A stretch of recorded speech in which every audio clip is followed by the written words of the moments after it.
Death is no way to make a living. This week on The Devil's Workshop, Peter Jackson's The Frighteners.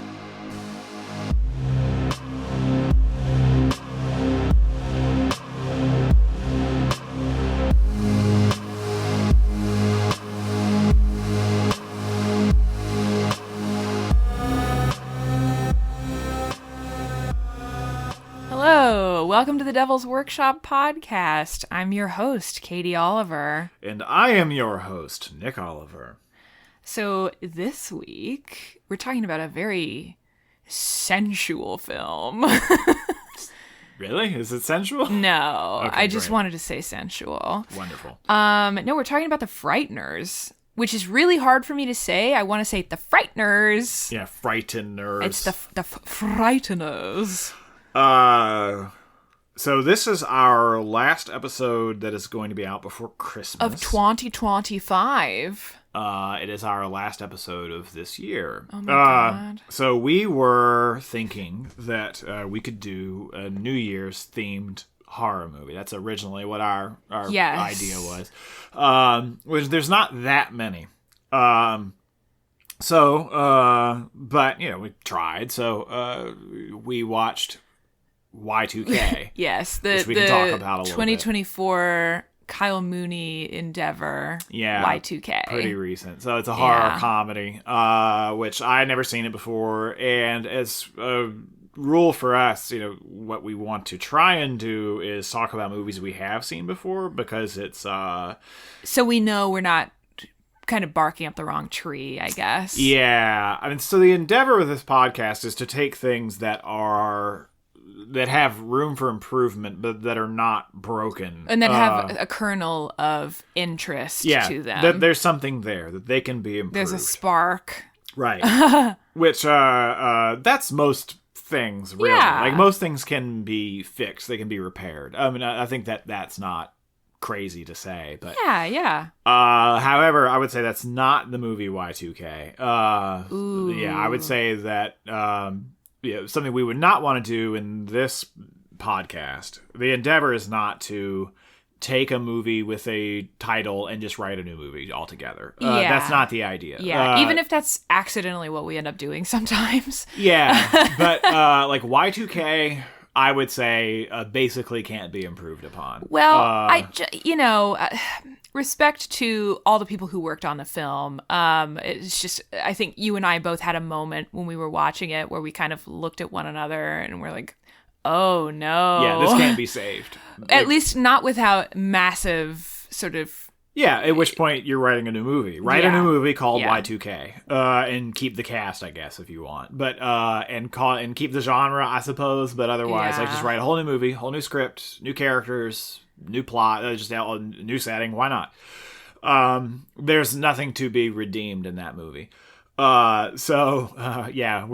came down with a bit of a... I actually will say this for the movie. I can see... I mean, not that she has much opportunity to do much in the movie to really demonstrate her range, but you can see how Rachel Zegler has become a star. Like, you can see... Yeah, you can see the kind of glimmer of her star power. Yeah, this is the first movie I've ever seen with her. Same for me. So she was in the West Side Story remake, which is not, like, doesn't have much personal interest for me, but... It's supposed to be pretty good. People say, for, like, a remake that didn't need to happen, and for a remake that nobody was asking for, they say that was really, really actually very good. And she's the best thing about it, arguably, to many at least. I don't know about the Snow White of it all. I haven't seen it. I can't say... Yeah, I mean, people say she's good in that, too. I can't say I'm super interested in these live-action Disney remakes, but that that doesn't mean that she doesn't do a good job. I don't know. Yeah, Again, I can see why she would be a star. So I would be interested to see her in more stuff in the future, for sure. Yeah, so she has a charisma to her, which that's hard to... even in a bad movie, which Y2K is, that can come through. So yeah, I'll say that for it. But otherwise, I mean, that's not the movie's fault. She just has that already. Like, Y2K doesn't deserve any credit. On that front, I think. Indeed. So we had to make a last minute pivot to another movie that we had on the list.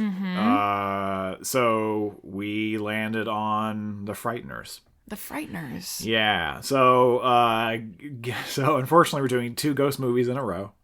Well, and we had the sort of like, not for any particular reason other than for the sake of variety, but we had a goal of like, oh, let's watch something that's post 2000 because we've been lingering in the 80s and the 90s. Yeah. And, that didn't happen. That didn't happen either. I mean, 1996 is close, but sure. I guess is this the same year as John Carpenter's Vampires? I think that's 97. I don't recall now. But they're close. Yeah, they're close. Wow.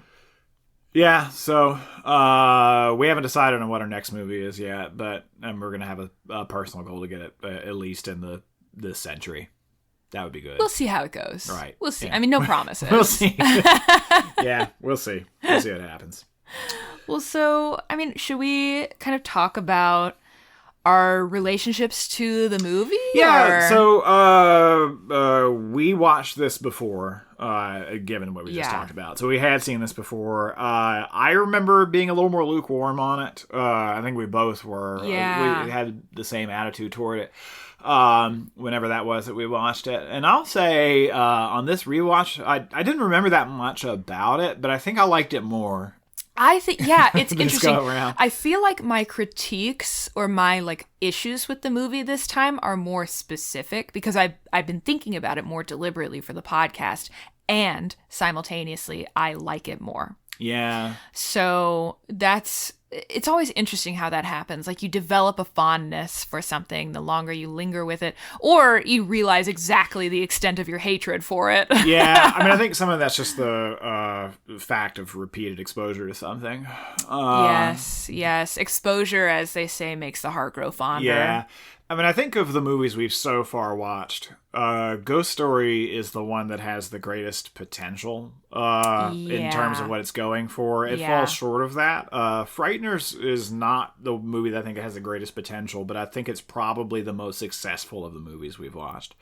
Yeah, there's a good chance of that. It's got a lot of heart. Yeah, there's a lot to like here. There's a lot to like here. Yeah. So, in terms of revision, I think it has problems. It has some minor problems for sure. I wouldn't go so far as say it has major problems, but it makes some mistakes that it needn't make. Yeah. And it could be enriched in some subtle ways, but this is probably going to be the most lightly revised movie. I think this will be the movie where I've had the lightest touch, almost certainly. Yeah. I have a question before we get started on our workshop. Since this is our final episode of 2025, I'm just curious to know, like, of all the 5 movies that we have covered or are about to cover, which one has the most Nick factor for you? Like, which is the most like, oh, that's a Nick movie right there? In form of revision or just as they are. As they are. As they are. Interesting. I suppose what have we done? Night of the Creeps, Leprechaun, John Carpenter's Vampires, Ghost Story, and now The Frighteners. Yeah. Nick factor, probably Vampires. Wow. Yeah. Wow. Yeah. That's not what I expected you to say. I like a movie that's cruel. I like a movie that, which the problem is Vampires gets in its own way, and so it can't be cruel enough because you don't care enough about the characters to be bothered by the fact that the world is cruel to them. It kind of drives you away. I don't care what happens to these people. Yeah. But yeah, still, it's probably the most unique movie on the list so far. Sure. Because the Vampire Slayers is working class grunts, like tradesmen. I like that idea a lot. Yeah. I like the violence and savagery of it. I like the blue collar quality to it. So yeah. What about you? Well, obviously it's Leprechaun. Right. No. It's Shirley's Ghost Story, right? Yeah, it's Ghost Story. Yeah. It's because it's the saddest, you know? Sure. I mean, it's not that something being sad is a prerequisite, or maybe melancholy is the better word. was the word I was going to use, yeah. But like, I love like the sort of the dreaminess, the return to the past, the surreal imagery, the dream imagery too. Like I eat that stuff up like it's breakfast cereal. As you say, I think it just has so much potential. Because it is already somewhat elevated, and it just needed those like extra sort of twists and tweaks to be like really, really special to me. Yeah, Ghost Story I think certainly has the most potential of all of them. I'm the most moved by it. Yeah, though I will say, like, I'll give kind of a special shout out to Night of the Creeps, which, like, again, I will always say is like punching far above its weight. Yeah. In terms of like strangeness and interest, you know. And it has Tom Atkins in it. The Frighteners would be better if it had Tom Atkins in it. Oh my God, I can think of 1,000 movies that would be better if they had Tom Atkins in it. Tom Atkins could play the sheriff in this easily. Oh my God. I mean, he's played a lot of sheriffs in movies. He's a sheriff in or a cop in Maniac Cop. Oh yeah. Or a detective. Yeah. Yeah, that's right. So he's played right. cops. So that's a small move for him anyway. Well, I mean, he's already a detective in Night Oh of the yeah, Creeps. of course he's a detective in Night of the Creeps. Yeah, so yeah, who cares? Why were we talking about Night of the Creeps and I think of a different movie that he's a cop in? It's been a strange day. You know, there's you've got ghosts on the brain. That's right. Know? Well, okay. I think, we should get right into it. Unfortunately, this one is not available free to stream. You'll have to rent this. But I would recommend it for sure, even in its present form. Where can you find her? Where is she? To rent? Yeah. Everything that rents everything has everything. Prime, Apple TV. Okay. That's as a rule, usually if you can rent at one place, all the rental services That's true. will offer That's something. true. Yeah. I agree, though. Watch The Frighteners. It's better than you remember. Yeah, which I'm sure you remember it. Yeah. Yeah, everybody remembers The Frighteners. Do you remember it, listener?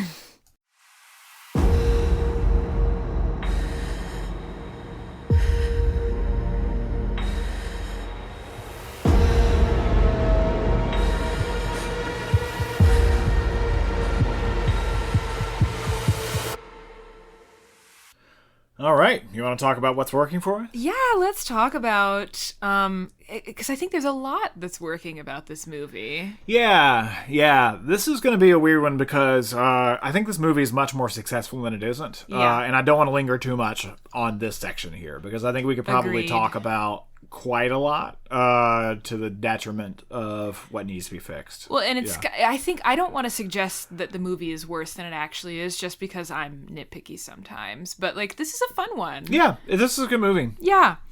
I'll just, we always start by talking about performances, so let's talk about performances. Like, sure. Who's a standout for you? Frankly, I think everybody's really good in this Everyone's movie. firing on all cylinders, I think. I mean, I think the one if you had to point to one, it's pretty clearly Michael J. Fox. He's just lovely to Yeah. watch. So I didn't grow up with Back to the Future, like everybody seemed to have, who's in my age bracket.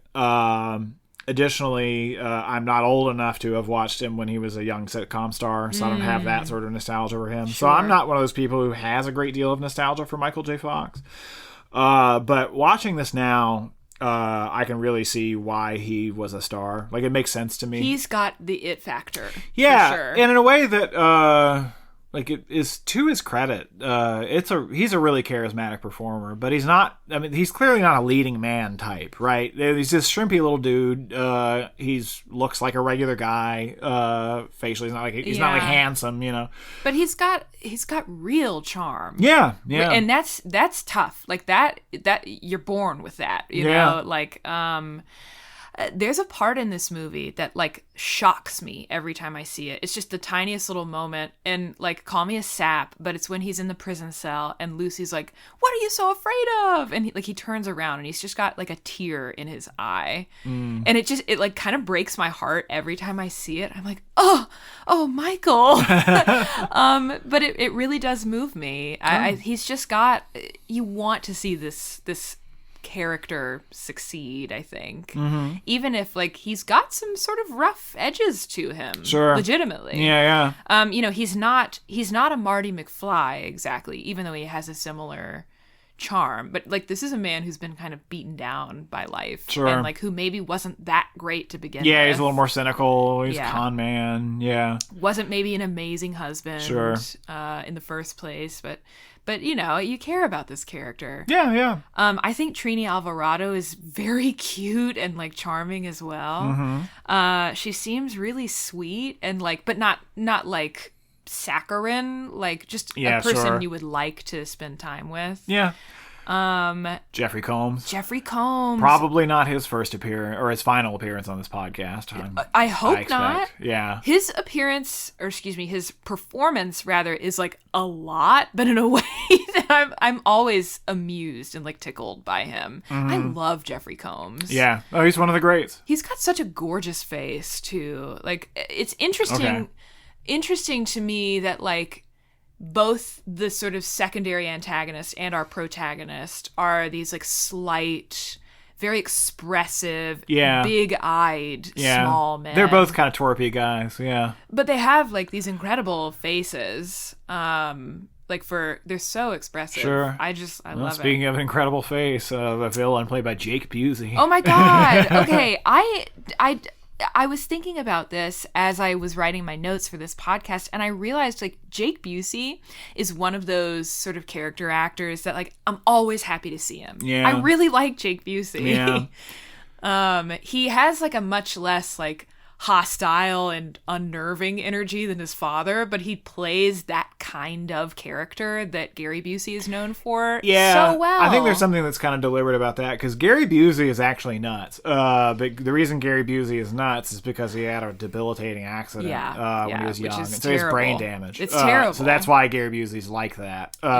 Whereas Jake Busey, at least as far as I know, has not had any brain damage. Good for him. But he sort of coasts on that same idea, like, okay, I'm a Busey, so you associate this face with like being an insane, threatening person. Well, yeah, and he's got big features, you know. So I mean, he's another one who just can kind of. It's like his face is like a circus, you know. Like he can do anything. Sure. He can be very acrobatic with his facial acting. And he's like such a sleaze in this movie. It's kind of delightful. John Astin.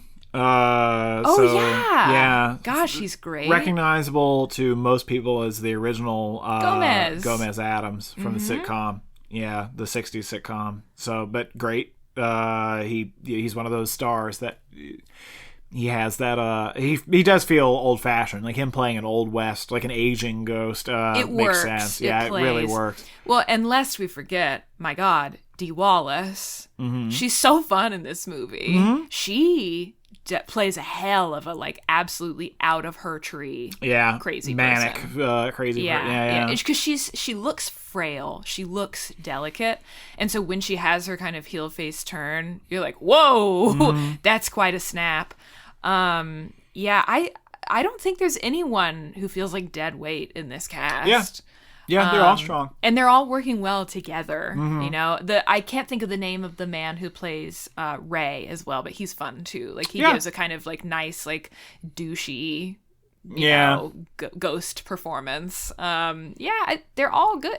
The Chi McBride, is it Chi or Chai? I don't know. I'm not sure. I've only ever seen it spelled out, but I think he's like really charming as Cyrus. Yeah. The guy who plays Stewart as well. This is just a solid cast. Yeah, I mean Peter Jackson, I think, kind of known for that. He's got a good eye. I think. Yeah. But stepping away from the performances and to get into the writing itself, something that's a little more quantifiable.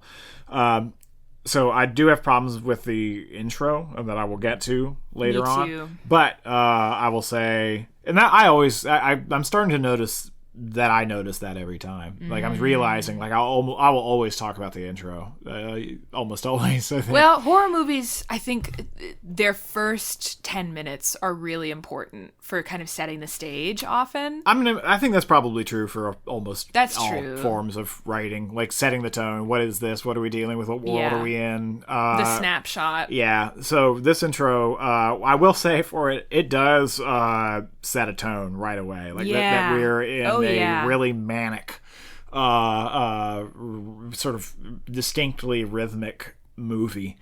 So we have these extreme close-ups.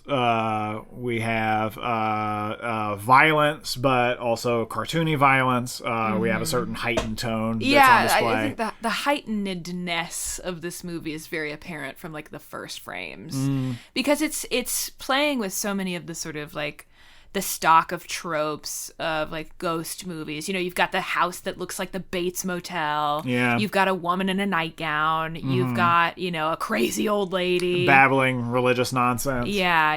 And the movie, like, it knows where it comes from. Like, it knows what its heritage is, and I think it's like having a whale of a time just playing it up. Oh yeah. And that's something I appreciate. I appreciate dedication. Sure. Of that sort. Sure. And that tone and that rhythm continues through the rest of the movie. So something we probably should have led with this, but this is the longest movie we've so far covered. 2 hours 2. 2 hours 2 minutes, yeah.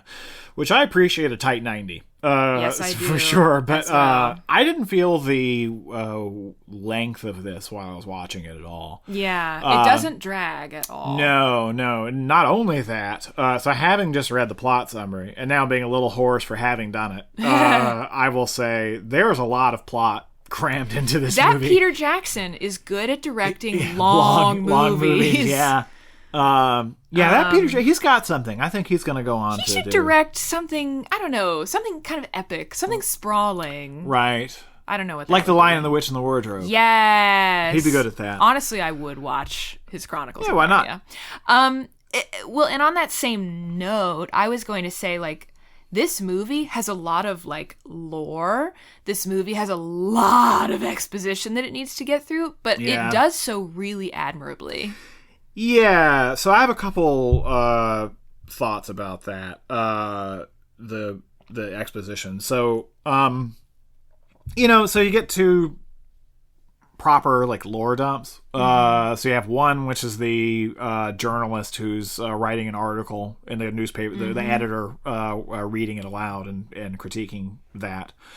So you have that version, like, okay, here's what's going on in this town that we're just now starting. So you have that bit of exposition, and then you later on have the documentary tape, which is, I guess, it's a little contrived because it's a local news feature that she appears to rent from the video store. Well, this is also whatever. That's fine. This is also a small town that has its own like history museum, right? So like a real museum, yeah, with a mummy. You know, yeah, whatever. You know, don't worry about it. You do have to give some movies some minor conveniences. That's okay. There's kind of like a third lore dump when we meet Ray as a ghost, and Michael J. Fox is saying, like, here's what it's like to be a ghost. Yeah, that's a little more minor, just because in that case, he doesn't go too deep in, like, oh, there's a god, and we don't know what he wants, and there's, like, it's more like in a year you'll get that's the spirit corridor, you missed it, so that's there's not that much important. Mm-hmm. You don't even think about it as an exposition dump necessarily when you encounter that. I did.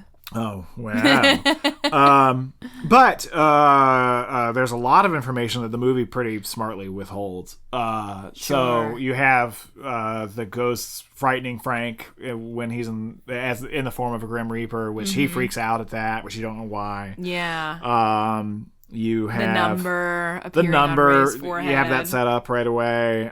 There's the accident, which he won't talk about when she asks him about it. The unfinished house. Why the hell are they living in that setting? There's a lot of stuff that that's information that's seeded, or clues that are seeded throughout the movie that are later revealed organically, but enough to get your interest to where you're actually seeking the information. Mm-hmm.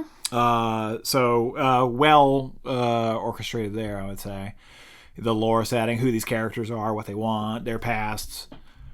Yeah. I have some kind of questions about that, I guess. But in terms of like the bones of the movie, and like its sort of internal like points of interest, like there's a lot for the audience to chew on in a good way. It doesn't over explain itself. It gives you the lore that it finds necessary just to get you on board, right? And I appreciate that. I appreciate not being talked down to or sort of condescended to narratively.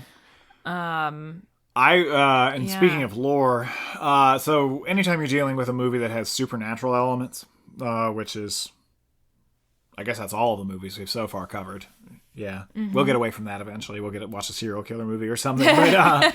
But yeah, anytime a movie has supernatural elements, you start, okay, what are the parameters? How does this world work? What can a ghost do? And yeah, that's tough especially with ghosts, because you're like, what do ghosts do? And I said this in the Ghost Story. Vampires drink blood, zombies eat brains. You have an idea of what the things do. And with ghosts, you're like, I don't know. If they're poltergeists, I guess they move stuff. But there's a fairly clever little mechanism, I think. So they, for explaining this, they return to the house after having haunted Dr. Delinsky's home. Mm-hmm. And Frank is upset because they didn't do a good enough job and kind of chastises them for not having, like, they have this big plot, like, lift the toilet seat and do this and do that. It's like a script almost. Yeah, essentially, and they just don't do a lot of it. And Cyrus is like, says he hurt his back while he was lifting the bed. I'm like, okay, that really centers me on what these ghosts can do, right? Like, okay, so you're still a ghost, but you can still get tired. You can have a bad back that hurts. Yeah. Like, okay. Yeah. So being a ghost isn't that special. You're just kind of a ghost. It sucks. Like, you're just kind of wet all the time. Yeah, so if you're a ghost, you're just there and everything's the same, except you are decaying some. You don't really get the pleasures of being alive, just the inconveniences. Right. But you can pass through walls sometimes. Yeah, so, like, if you're good at being a ghost, you can do that a little more easily than others. Like, Stuart gets stuck. Because is he too neurotic? He's too stiff, yeah. That's pretty funny. Yeah, but, like, that's just such that, but in that one line, like, okay, I see what it is to be a ghost. So little things like that, like, I really tune into. Good little touches. This movie is very resistant to being, like, sentimental about a lot of things, which I think kind of goes hand in hand with its more, like, slapstick elements. Mm-hmm. And I mean, it has moments where it forays into more, like, tender feelings and stuff. That's another thing. I'm glad you said slapstick. I don't believe we've actually said, but this is a horror comedy. Yes. Yeah. Probably more on the comedy side than horror, really. Or more adventure-y. It has an adventure movie quality horror, to perhaps. it. Yeah. Yeah. I mean, it's definitely a horror movie. It belongs on this podcast, but this is accessible, I think, to most people. Yeah, there's a sort of, like, frankness to the tone of this movie, which is, it's. I think it's a pretty comfy movie. Yeah. You could show this to, like, a lot of older kids. Yeah, this would be a good, like, slumber party movie, I bet. Yeah, sure. That kind of vibe. I don't think you're gonna give a 10-year-old nightmares from it. Probably. No, when the ghosts aren't scary. Yeah, they're just people. Right. As you say. Yeah, I really like the look in terms of design of the Reaper. I think it's, like, just cool and, like, it looks kind of beastly, or like it looks non-human. Sure. It looks like a monster rather than or it makes me think of, like, what's that M.R. James ghost story, A Whistle and I'll Come to You, My Lad, where it's just like a piece of cloth, just, like, very menacingly kind of flapping and twisting. It's cool. Yeah, I just like the sort of it feels threatening. Sure. Sure. Which, I was wondering what I would think of the design, given that this is an early CGI effects movie. Yeah, I mean, the CGI certainly aged quite a lot, but it's 1996. Whatever, who cares? I mean, it was made on Windows 95. Yeah, sure. Yeah, whatever. Yeah. Yeah, that's the kind of, I will always give old movies grace on things like that. Yeah. That's great. I think they were pushing the envelope at the time. And yeah. I will say, like, would I have preferred practical effects? And do I think they would have held up better? Yeah. Yeah, like, I was thinking about how cool some of the shots would have looked with practical effects. Some would be hard to achieve. Some things, yeah. Some I think would be pretty good, though. Yeah, the Reaper flies around a lot. It's very aggressive, I get like that. City shots. I get that. Sailing over the town. But stuff like, say, things leaning out of the walls or moving out of the carpet, like that kind of thing, I wish they had gone practical. Sure. Just so there would be a sense of, like, weight and heft to it. But I guess for a ghost, maybe you don't want the weight and the heft. Yeah. I don't know. I mean, I don't know. The problem with that, of course, is that the first time you see the Reaper figure is, like, that's the very beginning of the movie. So I think you probably want to keep him looking fairly consistent. Yeah, through the whole thing. Sure. I don't know. Yeah, I think I just... At least in how you first encounter him, you want Yeah. how he's going to chiefly be. You want him to be that. Yeah, no, you're right. Dang it. You're always right. But... I'm not always right. Don't say. But yeah, I think like the design of the creature is fun, and then like you know, when his robe kind of slithers away, and he looks like a pile of like tar or something. It's interesting. Sure. And then like the design of the ghosts is fun too, where they're always just kind of like snotty looking because ectoplasm is dripping off of them all the time, and you know, it's just it's fun. Yeah. This movie, I feel like there's something about it that like, well, I guess we already talked about it a little bit, but like when it uses a set for a set piece, it really like exaggerates it. You know, like my complaint about the haunted house not really being used in Ghost Story does not apply here. Sure. If you are going to the sanatorium, you're in the sanatorium for like the next 20 minutes. You know, you're running around, you're, you know, crashing through the floors even. You're seeing all sorts of the like areas of the space. The same is true for the haunted house. Or the, you know, the Bradley mansion. You know, it's nice. I like movies that try and make the most of their fun elements, you know? I don't know. What else do we like? What else is working? Well, I mean, I have a lot to say about that. So I don't want to linger here too long, actually. I think it would be good for us to go ahead and move on. Just because, again, I don't want to linger in an area that would not be productive. Sure. So, in brief, yeah, I mean, I think this. I enjoy the plot of this. I am invested in all the characters. Yeah. I care about them and what happens to them. I'm excited to see where it goes. I mean, this is a good movie. Yeah. So definitely recommend it for sure. Yeah. But still, we can make it better. We can. Well, so let's talk about what's not working. Okay. So there is a downside to the aggressive pace. There's one minor one, which is that so there are some finer character details that I think we miss. Yes. I think it would be a little easier. Like, this is the one movie with this movie, I think I would talk about it in a way I wouldn't almost anything else because of how fast moving this movie is, which again I think is an asset for its runtime. There's a lot that's going on here. Yeah. But what I mean, for instance, so there's a scene with Ray and Lucy early on where Lucy, Dr. Linsky, is sympathetic to Patricia, and she says something about you know, she was young and she got married to the wrong man or fell in love with the wrong man, which it breezes by so quickly, like with this upscale tempo that we have, that sort of fast drum beat. I mean, that's a revealing character line because she's expressing regret in her own marriage. Yeah. But it's a blink and you'll miss it moment. And I also, in some ways, it calls attention to the fact, like, oh, like this Lucy character, she's sweet, she's intelligent, she's, you know, she's tough. Why would this person ever have fallen in love with Ray, who's basically like a shallow douchebag? Yeah.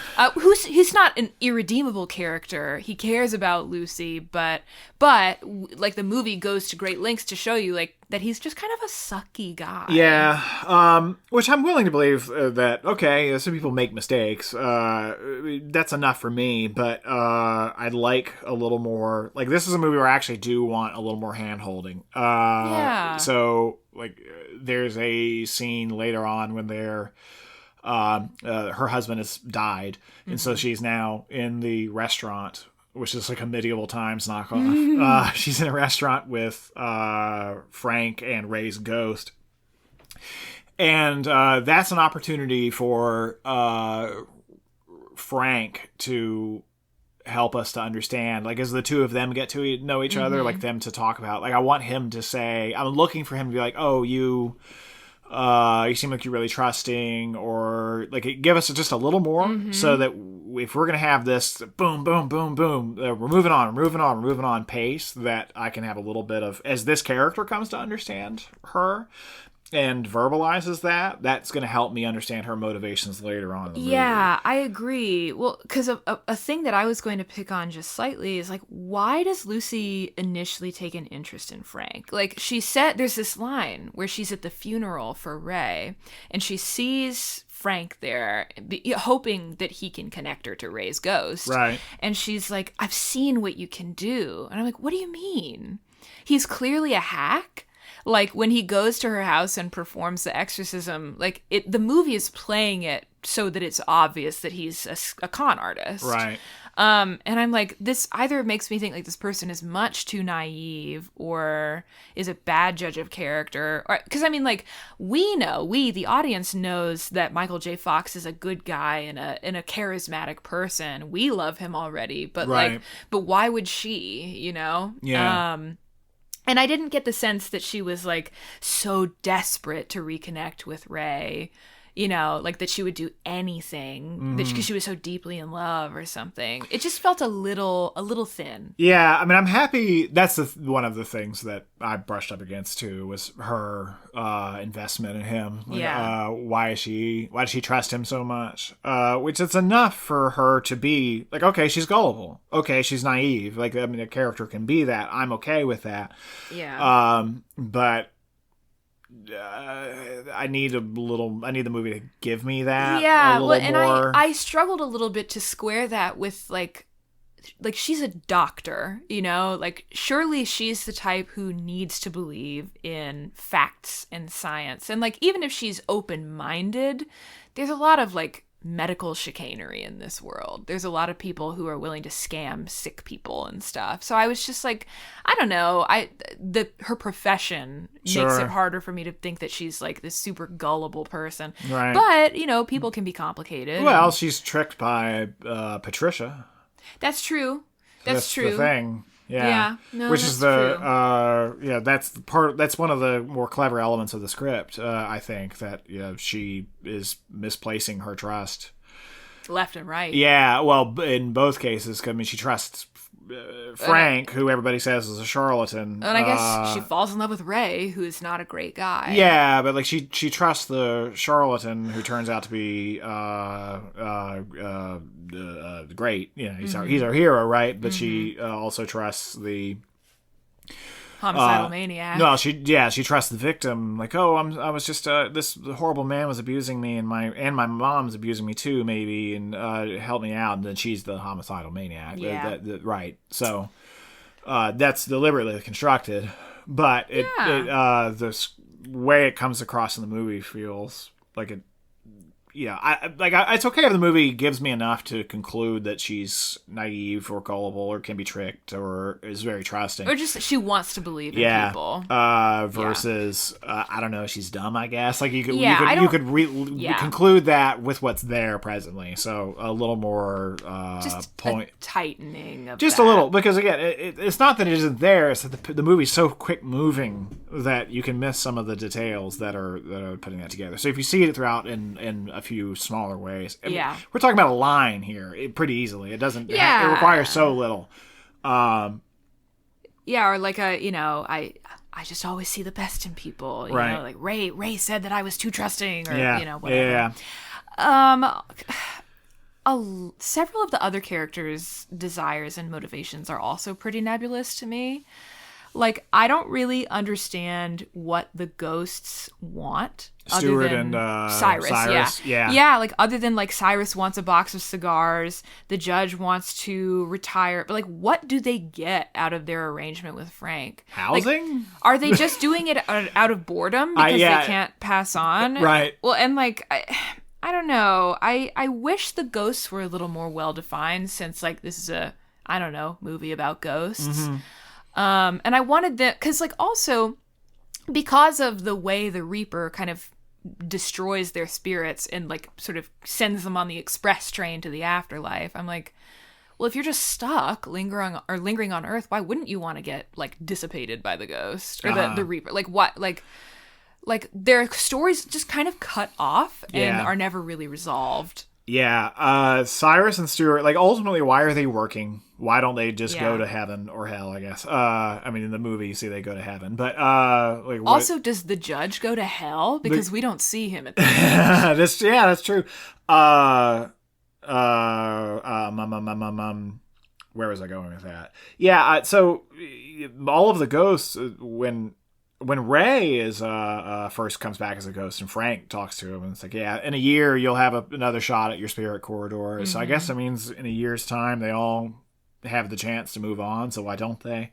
Well, and there are a ton of ghosts, like the ghosts in the cemetery haven't moved on. Why don't they do it?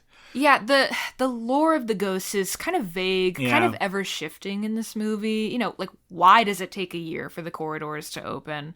Why is it that when the Reaper kills someone, the corridor opens up immediately? Why are Frank's ghosts still hanging around after decades? Why are there spirits in the graveyard? Which I'm okay with most of it. I'm okay with most of that. I don't. Cyrus and Stuart need a little more just because they're, important characters. Like, they need to give them a little more motivation, but I'm okay with most of it because this movie has enough going on. Sure. I'm happy to leave certain things unanswered. Like, I don't I'm willing to accept that there is an answer. The movie doesn't have to explain every part of its lore necessarily. That's okay, but I want more from the characters who are major parts of the story. Yeah, and I think that at least give us, even if it's small, give them some kind of arc, something. Or if it's like, you have a limited number of chances to pass on, but some ghosts choose not to because they've got unfinished business, right, or whatever. Speaking of the judge, I didn't. I really liked that character. Mm-hmm. Partly because he's played by John Astin, but there's a charisma to him. Like, he's old and wizened. He has a wisdom about him. Mm-hmm. So there's no other character in the movie who carries himself in that way, who has that. He has the same sort of, like, dignity. He has a dignity about him, which, I mean, the fact that he's literally falling apart, so he's as much skeletal as he is, as any meat left on his bones. Mm-hmm. He's a comedic character, partially. He's an old West gunslinger who's, like, firing off his bullets constantly. Yeah, that character, like, you don't think of him as having that dignity about him. So I almost, in my revision, I wanted to keep him in the, around longer. I didn't ultimately. I had the same impulse. Yeah, but the fact that he's not in the afterlife scene tells me they probably was cut. That they probably film more with him and just cut it. Maybe so, because I mean, if the final cut is 2 hours 2 minutes, right? Probably something had to go. That's tough. But like, of all three of the ghosts, like, I feel like I know the most about that character, and I care the most about that character. Yeah. So it's a shame. But his death is not especially mourned, nor is the death of Cyrus and Stuart, which is one of my problems with it. Yeah, and the death is not dignified either. Like, he has a pump with a mummy and just is dispersed. Yeah. It's really embarrassing, actually. Yeah. And it feels beneath him. It didn't feel right for the character. Yeah. I didn't like that. Actually, God, that whole museum scene, I've got a lot to talk about. That was the only action scene that I actually changed at all, really. But mostly that there's just so many elements at play, like, kind of all at once. To me, the museum scene doesn't really work for me at all. So, you have the judge who shows up firing at the Reaper who is there. You have the reporter who died. The reporter's not an important character, but maybe you recognize him. He's the reporter from earlier in the movie. Him. It's that guy. Yeah. You have Magda's the death editor being set up. You have the police who show up and are just shooting, like, firing off left and right. So they see him and they're immediately like, I'm going to just fire. I'm going to endanger so many people. I know. Dr. Linsky's there. The mummy is animated because Stuart and it's Cyrus. Like a haunt kind of a thing. They grab him. They make them think the mummy's alive and walking the earth again. As Frank punches Magda. It's like, oh. Does he? I don't remember. He slugs her in the knocks face. Her out. Yeah, and just kind of throws her over his shoulder. Yeah. And then this, like, the moment where the cops they get trapped in the revolving door. It's way too cartoonish.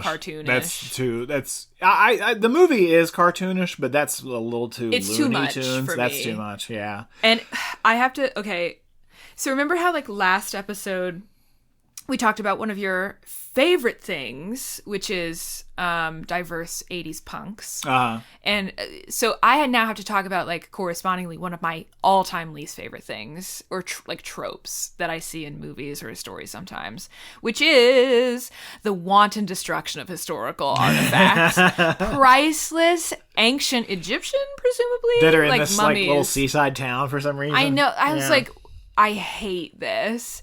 This could, like, that is, like, the easiest way to get me off board of a movie. Like, Indiana Jones, for instance, love it. But anytime those goddamn artifacts are getting destroyed, it just makes me tear my hair out. I know that stresses you out. It does.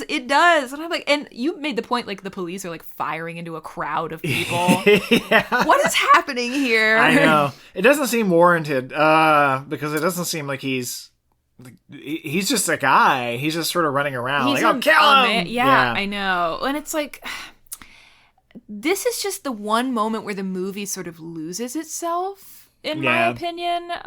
Sure. Like, because I was like, I swear there's a point where this movie goes off the rails. And then I was like, yes, it's now. It's this moment. And I do think it comes back after that. Oh, yes. But I'm like, what happened here? Like, did someone else write this scene? I hate it. Yeah, my only, I think that element, that is overstuffed, that sequence. But otherwise, all the action sequences I think are really great. That's the only one. Yeah, like I really like the chase in the sanatorium. Sure. I really like just about everything else. Though I do get tired of Frank's car after a while. But that's maybe just me. Sure. I meant to look and see if he's actually driving that same car when he has the accident with his wife. It's not. It's It's a different car? Yeah. Okay, I meant to check on that. I think it has probably one too many elements. Maybe you take one thing out, it would probably be fine. It's just, and for the most part, most of the other sequences in the movie are likewise stuffed. I mean, there's a lot of moving pieces through this movie, a lot of characters.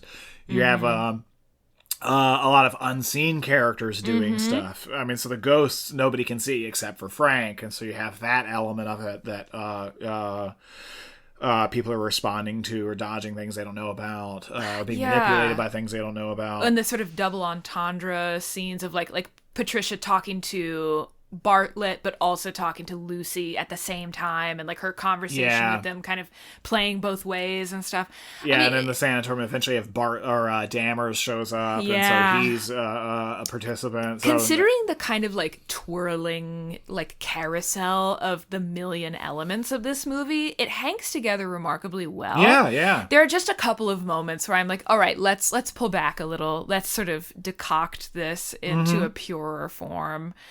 But genuinely, like it is to this movie's credit that it works as well as it does.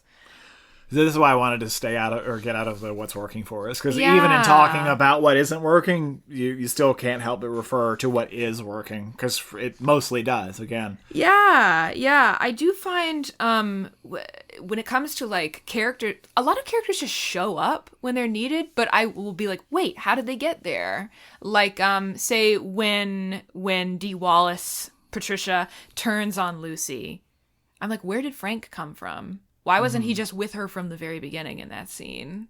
You know? Oh, that's where he's frozen. Is he? I thought he was awake at that point. Yeah, he's awake, but he's like, because he's like, oh, I'm fucking frozen. Right. Yeah, no, he has to warm up. I'd forgotten about that. Yeah. He needs to take a nice hot bath. He needs to go to the spa for a day. Yeah. We should talk about the introductory scene, because you said you had some thoughts on that. Yeah, why does that happen? I was going to say the same thing. I was going to say the beginning of the movie feels deceptive in a way that doesn't make as much sense when you go back to it. Like it's trying to trick you. So the one thing that I could figure out, or the one like I was like, okay, perhaps this is just a performance for the sake of Patricia's mother. Is this some kind of sexual play between Johnny Bartlett and Patricia? But like, Patricia looks genuinely terrified and not like titillated. And also he hurts her, like he cuts her hand. Yeah, he properly hurts her. Yeah, so, later on you see Patricia stabbing at Bartlett's ghost. Yeah. And he's like, oh, I love that. Yeah, like, but he's unharmed, right? Yeah. It's just sort of thrilling to see a knife go into your own chest for this guy. And I think it wouldn't be so confusing or like feel so deceptive. It's just that like the mother starts saying all this cryptic sort of quasi-religious psychobabble. Yeah, and I'm like, what is this in reference to? You know, like what does she think is happening in this moment? So the ghost is attacking Patricia. So the setup is the ghost attacks Patricia, but later on it's revealed that the ghost and Patricia are in cahoots. They have a tryst. So why did the ghost attack Patricia? What's happening? Was there some cut element? Was it an abusive partner that? Is it like Joker Harley Quinn kind of thing? Yeah, like she's sort of been Stockholm syndromed into it. But he is abusive to her also. Like, both things are true. And the flashbacks make me feel like that's not the case. Like, yeah, she was probably roped into it in some way, but she seemed into it. They love each other. Killing people. He goes to rescue her when she's being sucked into the afterlife. Yeah. Despite the fact that they're obviously despicable characters, it seems like they are genuinely in love with each other. Yeah, kind of a Bonnie and Clyde situation. Sure.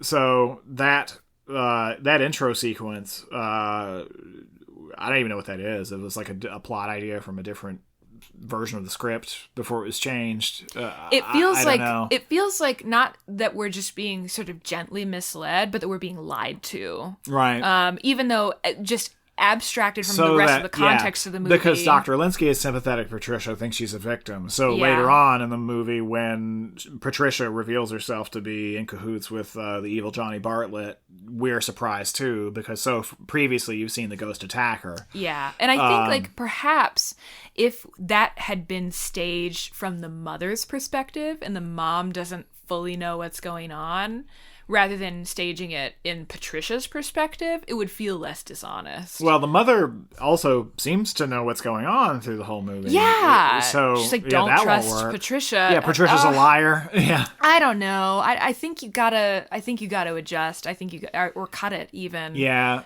Or show a more ambiguous scene that could still be read as her being menaced by a ghost. Well, yeah, I mean, the thing is, when the Reaper is revealed to be Johnny, nothing is going to make that surprising.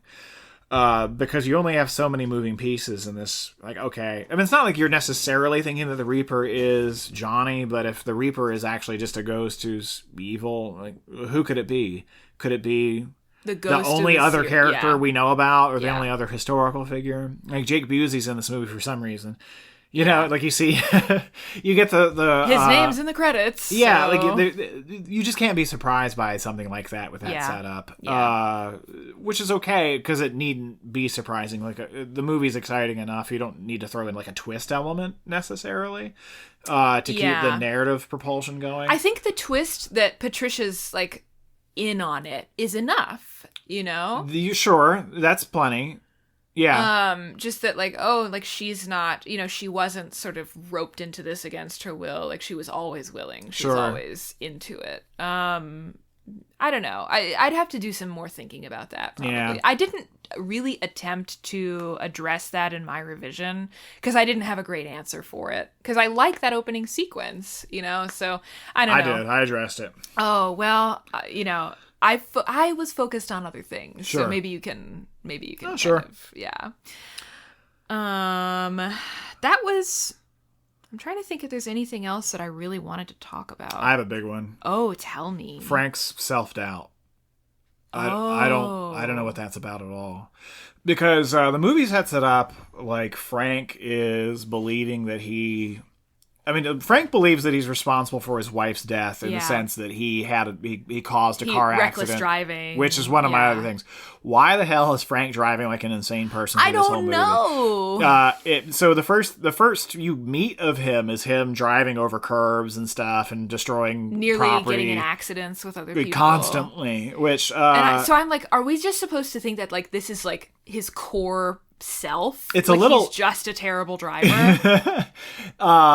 It's a little alienating at first, actually. Yeah. I mean, thankfully, Michael J. Fox is a charismatic performer that's charismatic that it rescues you from being stuck on that. But initially, I'm like, I don't like this guy at all. I know. He comes off at first as weirdly callous. I mean, especially because, like, you know, say, like, in the moment that I talked about before, where Cyrus is like, give me a box of cigars. I can't smoke them, but you could blow the smoke in my face. Like, I'm like, you won't even do a little thing like that for the person who works for you. Yeah. Like, it's hard at times to sympathize with him, especially if he doesn't really like remember why he's acting like this. Right. So he drives like an insane person, but which if he believes that through his driving like an insane person, he caused a car accident that killed his wife.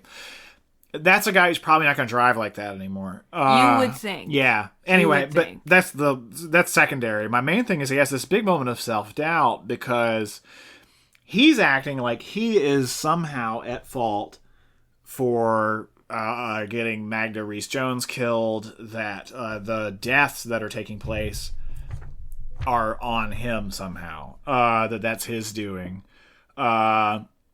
which is the belief that Dammers has. Right. How would that possibly be? Like, what is that? I don't understand what the thinking is necessarily that he would somehow be responsible for the other deaths that are taking place. Like in a very literal sense, like what does he believe is happening? I don't get that at all. Yeah, I agree. I mean, unless like say like Dammers was, you know, kind of using like culty mind warping tactics on him or something. He turns himself in before that happens. Yeah. So, and it's not like he thinks that the Reaper is some hallucination. He sees the other ghosts fight the Reaper. Yeah, he sees it happening. Yeah, he sees the judge get killed. No, that's a good point. I mean, if you want, in a movie like this, in a pretty traditional, like, adventure kind of movie structure, you're going to have a moment, usually before the third act, where your lead character has, like, all hope is lost, right? They're at their lowest point, so they've suffered some kind of defeat at the hands of the villain, and then they rouse themselves through some recognition, something changes, and they're going to get one last attempt to save the day, and then they triumph over evil or whatever it is. So I'm looking for that, but that coming from some kind of self-doubt, like, oh, I'm evil, I'm a killer, I'm whatever it is that Frank has internally. I don't understand that at all. So again, I want that moment, like that low moment in the arc, like the story structure. That there's a very traditional structure at play here. That's fine. I'm looking for it, but it feels like the wrong way to get it. Like, I want that from plot pressure. Like, oh no, the judge is dead. I can't stop the Reaper because he's a scary ghost, and I can't. I'm just a human. Like, I can't shoot him. You know, like he's. I don't have any means of physically overpowering the ghost. I don't have any means of solving this. Depending on where it falls, the Stuart and Cyrus are dead. Well, destroyed. I mean, whatever. Yeah. Like, I'm at a low point. I have no solutions here. What are we going to do? All is lost. Like, I want that to come from the plot, less from his internal psychology. That low point could still be achieved from him being like, oh my God, like, you know, I didn't pull the trigger, so to speak, but I am responsible through my reckless driving for the death of my wife. You know, that's enough. Fine. That's enough. Yeah, the guilt of that he carries with him, and that's why he lives in the shitty old house. Like, that's fine. That enriches the character. Absolutely. But then all you need is the sort of counterpoint of, or counterpart of Lucy being like, oh my God, the numbers on her forehead. I can't let this happen again. You know, like, that's simple. It's easy. It's straightforward. The movie, I think, tries to, it almost like it's trying to outsmart something, but it's just getting ahead of itself. Yeah, I'm just not sure what's actually going through his head. Actually, can I talk about kind of a related thing Sure. on that? Dammers confuses me right. as a character. I don't understand what he wants. When he like is kidnapping Lucy and stuff, I'm like, I don't know why. Why is he doing this? Yeah, so Dammers is the least, from a writing perspective, he's the least articulated. Yes. He's probably the least successful. Well, and I think he's the most problematic in that way. Yeah, I left Dammers mostly unchanged because the performance as it is so successful. Yeah. It's like he's so completely nuts. Yeah. Yeah. I'm mostly fine with him as he is, but I understand why you would change him. Changing him is arguably the right thing to do. Well, my question, I think, ultimately boiled down to, like, is he acting this way because he is having a mental break or like a kind of break from the law, or is he doubling down in a way that is like not overzealous perhaps? And I couldn't, like, the movie didn't seem like it knew, because the movie, I was like, what is this business about him thinking he has like psychokinetic powers or something? I was like, this is, I know we're excited because Jeffrey's here, but we need to calm down just a little bit. Yeah. And I agree. I love the Jeffrey Combs performance. I love Jeffrey Combs. He's so wonderful. Mm-hmm. But it's his weird Hitler haircut. And I do kind of love the moment of like when he is sitting in the car, he's kidnapped Lucy. He like, you see there's a swastika tattoo on his hand, and you think you know what his heel face turn is about to be. Like that he's a Nazi. Oh, I'm actually like a culty. I'm just that person. I'm not like pretending to, I'm not undercover. That's just me. It's not that. But it's more that he's like, He was in the Manson family. Yeah, like look what has been done to me. Yeah. That's a moment that I really appreciate in the movie. Yeah, sure. Because it's startling, you know. And anytime a swastika shows up in a movie, it catches one's attention. What's going on? Yeah. What the hell is this? Yeah, and like it just sort of, I think that's like a kind of a clever like, oh, like you think you understand this character, but there are yet more layers to him. True. It's just that we never really arrive anywhere with him. And then he gets his story gets cut off too, because he's just unceremoniously killed. Right. And I don't know what else you do with the character. Yeah. But I think I personally needed to work backwards with him a little bit. Yeah, that's true. The fact of him having psychic powers probably is ultimately, or well, he doesn't actually, but him thinking that he has psychic powers is perhaps ultimately to his detriment. Well, I don't know, but because then again, he believes that Frank is using psychic powers to kill people because of he thinks Frank is using telekinetic powers to stop hearts, I guess. Yeah, but it just doesn't. So he goes back and forth from being the skeptic to the one who believes the most. Right. Yeah, that could have used a little honing. It just doesn't hang together. And you almost get away with it because of the performance. Right. But the more I think about it, the more I'm like, this is a waste of a good performance. It's definitely something that the more you think about it, the less it's the less successful it is. Yeah. I mostly it successfully tricked me. I will say. So I left it be. Well, because you're completely absorbed when it's happening. It's just that like it's like the kind of thing where like writing the summary makes you realize that it doesn't flow naturally from one moment to the next. Yeah, it doesn't stand up to the kind of scrutiny that we're giving it, especially the kind of scrutiny you're giving it. Because again, I left it be, but you're right. And see, that's something that I did go back and tinker with or tamper with. So it's funny that the things that we were like, I gotta go back and patch this, or like I have to address this, and like the stuff that we were like, just let it be. That was a big one for me. Again, because like a lot of the movie's nominally most interesting characters are the ones that it seems to have figured out the least, which is a shame. Even though I think overall the movie is really successful. Right. I'm looking through my notes. I have a couple small things. Yeah. But then I'm pretty much done.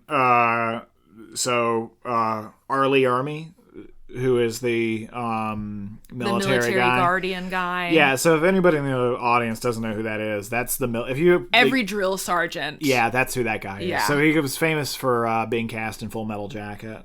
Because he was actually a military He was actually man. a drill sergeant. Yeah. And he built a whole film career off of that, showing up as military guys.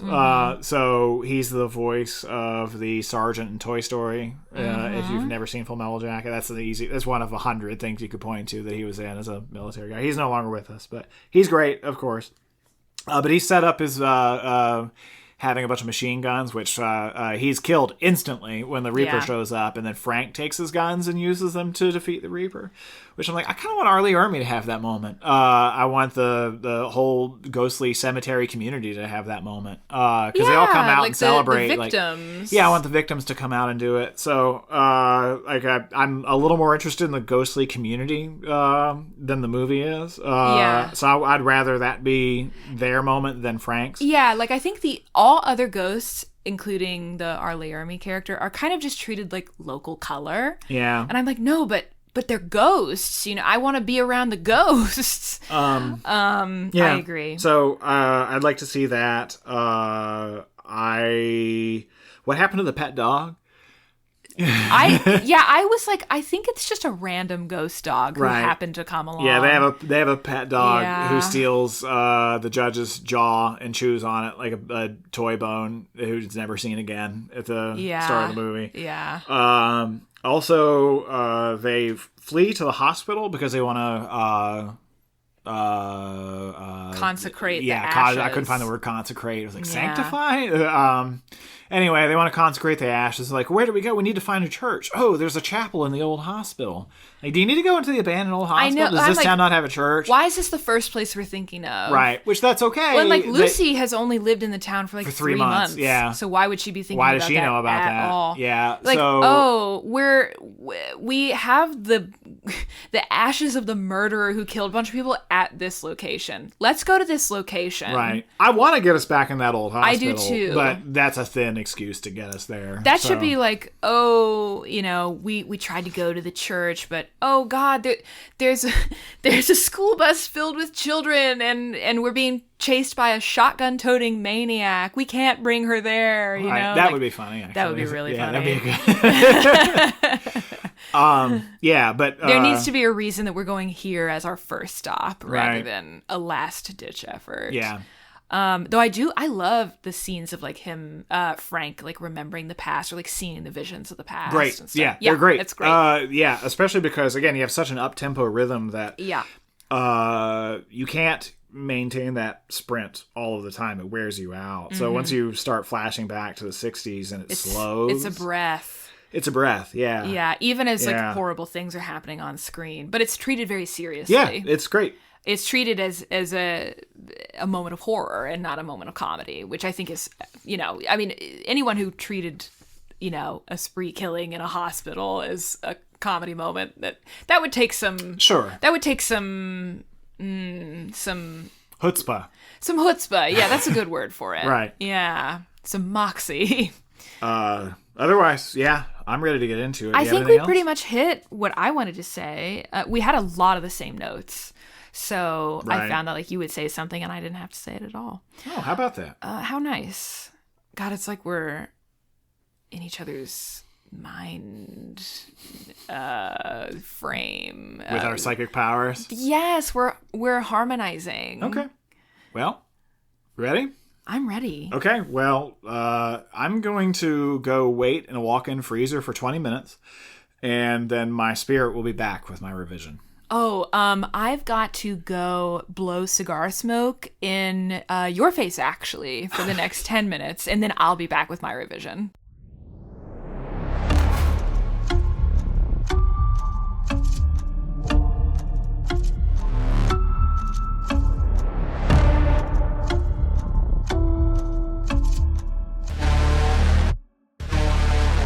Okay, so for my revision, I actually this will probably be my shortest one, I would guess. There's a lot that stays the same in mine, so I'll just try and point out like when something significant has changed, or like kind of linger with bigger changes. Talk about them a bit. I'm going to be pretty similar. Yeah. It's funny when we're on the same wavelength about even this stuff too. Sure.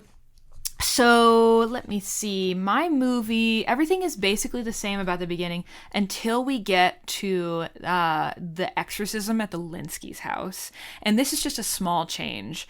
So Lucy calls Frank, he comes, he performs the exorcism, but it doesn't look like a scam. Like, it actually looks like he's doing something impressive, and like the ghosts are not phoning it in, the haunting.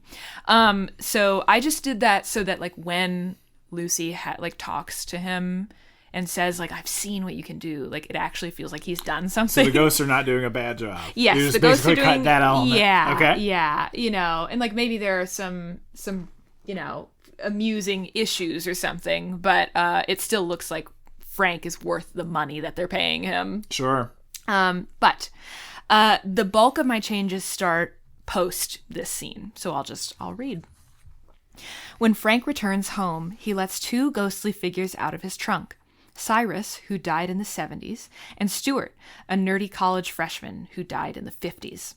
They live together in Frank's partially finished home overlooking the town.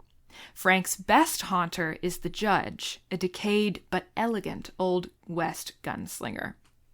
We learn that Frank is in fact a con man. The ghosts haunt houses so Frank can exorcise them for a fee. They've come to this unusual arrangement because, for whatever reason, Cyrus, Stuart, and the judge have not been able to pass on to the other side. In exchange for their services, Frank supplies the three goats? Hello? The three ghosts with petit plaisir, or small pleasures that they had enjoyed in life. Frank gives the ghosts their payment for the Linsky haunting. Cyrus receives vinyl records and fine cigars, though he can no longer smoke them himself. For Stuart, it's science fiction pulp paperbacks and bottle rockets. When Frank brings the judge his usual payment of whiskey and red roses, the judge declines, saying he needs nothing, which disturbs Frank. Frank and the judge discuss the future. The judge says that while Cyrus and Stuart may be satisfied enough with their lot, contented to toy with their hoards of earthly treasures while waiting to pass on, he is weary of his existence and feels that he no longer has what it takes to haunt the living. Frank asks the judge why he stopped asking for whiskey and roses. The judge explains that all he ever wanted was just to smell the scents of life, but now he's fallen out of love with life and hopes for a quiet grave. Frank, panicking, asks him to stay so that he can get the money to finish his house. The judge tells Frank he's fooling himself. Shaken, Frank retires for the evening. Later, Cyrus and Stuart test out a new haunting method and frighten Frank by dressing as a Grim Reaper. Frank, unusually disturbed, tells them never to do it again. So here, I really wanted for a couple of things to happen. I wanted Frank to be a better boss than he's implied to be. And I also thought there was something kind of like pleasing about like seeing like what do these ghosts want? Even if it's something very simple, like even if it's just something that helps them pass the boredom of being dead, like perhaps Cyrus likes to listen to music and smell the cigar smoke, or, for Stuart, maybe he has Frank read him paperbacks or something, and et cetera, et cetera. And I wanted each object to kind of reveal a little bit of character or like do a little bit of character work. I also wanted a more deliberate conversation about like how it feels to be stagnating, or to be in a place where like you're kind of just trapped in life, because like yes, it's true for the ghost, of course it's true for Frank as well. He's sort of lingering in the after image of his wife's death. So I just wanted to make some little changes that will perhaps stack up later. Let's see, where do we have the next big changes? I'm not going to linger on this over long, but I just completely delete the Arlie Ermy character out of this. I think we don't need him as much as I enjoy that actor. But I'll be curious to see how you address that character. So the next thing, we're basically the same, with Ray's funeral and meeting Ray, the scene at the restaurant, the first appearance of the Reaper, and then the Dammers telling Lucy about the car accident. Mm-hmm. So we pick up from the ridge overlooking town. So from a ridge overlooking town, Frank sees a spirit corridor appear over the local museum. Someone is dead, likely killed by the Reaper. Frank speeds off, leaving Stuart, Cyrus, and the judge behind. When he arrives, he sees that the museum is hosting a gala for its new mummy exhibition. Bless you. Oh. We're leaving it in, baby. Oh, that's live. That's authentic. That's beautiful. The cinema verite. So is victim number 39. Oh, bless you. Oh, my God. Oh, my God. The sound wave, the waveform is like hilariously We're going to blow off out the some charts. people's speakers. That'll be Yeah. great. We're going to get sued. Wow. This is going to be a hot For coffee property incident damage. all over again. Oh, you're going to like explode someone's car speakers. Yeah. That's funny. So, got any more in you? I will see. As victim number 39, the reporter ascends his spirit corridor. Magda berates Frank for appearing at the scene of another death, but she too has a number on her forehead. Frank warns her that she's next, which Magda takes as a threat. Panic rises as the two deputies arrive to take Frank in, though they avoid firing at him, afraid they will destroy the many priceless artifacts scattered about. The Reaper appears, and a phantasmal shootout commences as the judge also arrives and fires at it. He begins to drive it away, but the Reaper speaks for the first time, observing how the judge's spirit is coming apart at the seams. The Reaper tantalizes the judge with the notion that it alone has the power to give him his eternal rest. The judge is torn when he sees how peaceful the mummies appear in death. Cyrus and Stuart arrive to help, but before they can do anything, the judge gives in to temptation and allows the Reaper to destroy his spirit for good. Horrified, Cyrus and Stuart manage to overpower the Reaper, who flees once more. Frank uses the distraction to try and get away. So I didn't like so much about that scene. That's just the kind of the squeaky hinge or the squeaky wheel that got the grease for me. I don't like that the judge like fucks a mummy and then is like, I like it when they lie still. Yeah. Like that's not this character. That doesn't to me. feel like that character. Yeah. It feels like someone like, I don't know. It feels vulgar. It's vulgar. Yeah. It's, And like also the judge is the one who's been sort of pulling or calling for Frank to awaken to his own moral center again. to have character. Yeah, he chastises to show it. He character. says like, "Oh, I think you have character, but you're not showing me any much right now." Yeah. So I wanted something that was a little more willing to address like how hard it is to be stuck. And the real temptation that death offers for someone who's been trapped for a long time. Right. So, I wanted to keep the mummies in it because I think like they are striking, they are fabulous. But I wanted to be a little bit more of an earnest emotional moment. Mm-hmm. And then also like Cyrus and Stuart are upset and Frank would be too, but he's busy. He's running around. Let's see. So again, we're moving on. Frank still kidnaps Magda. She still dies.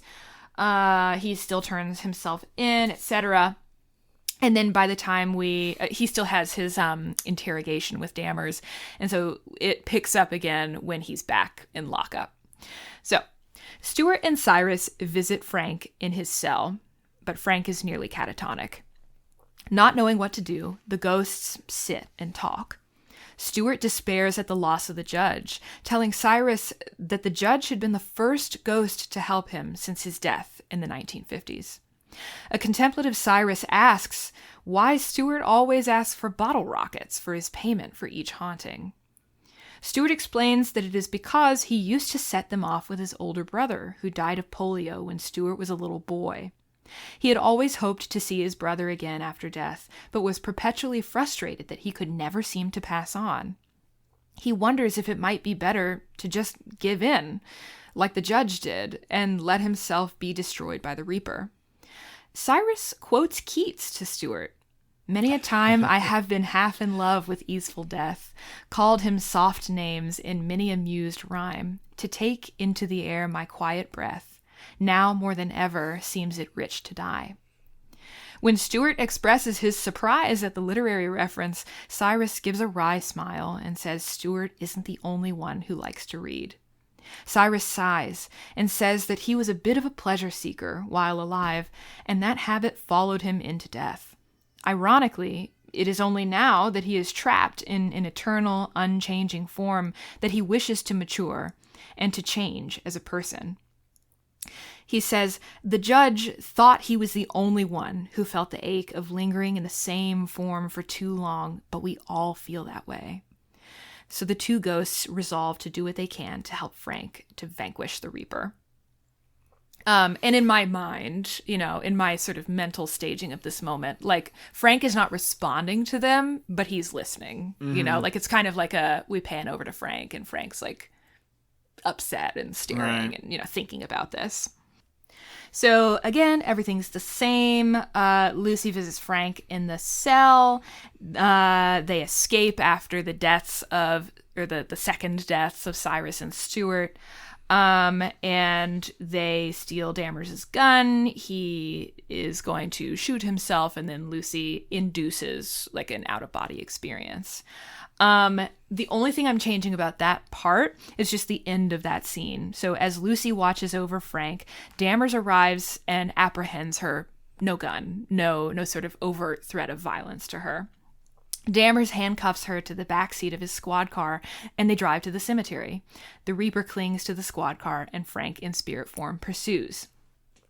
At the cemetery, Dammers reveals that he has withstood intense physical and psychological torture at the hands of the various cults in which he's gone undercover.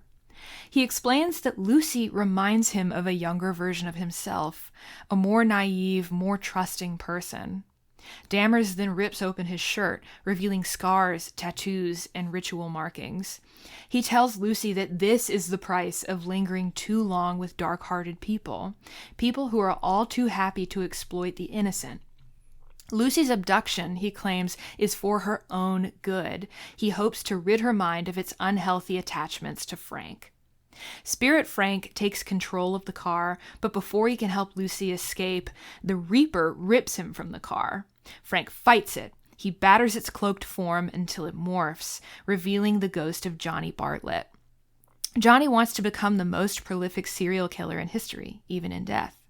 As Bartlett slithers into a crypt, Frank nearly manages to destroy him with his own scythe, but not before Lucy revives Frank, yanking him back to his body. Oh, and I think I forgot to address like how Lucy then escapes. We'll just say Frank helps her. And Dammers that's not in the summary, but she just sort of gets out of her car. Yeah, she just kind of gets away. Yeah, she finds I forget a quarter and undoes the screw. Something. Yeah. It's minor enough. I don't think that needs. I would address that with hand waving in this case, just because it's not significant. It's in the movie. Yeah. So, yeah.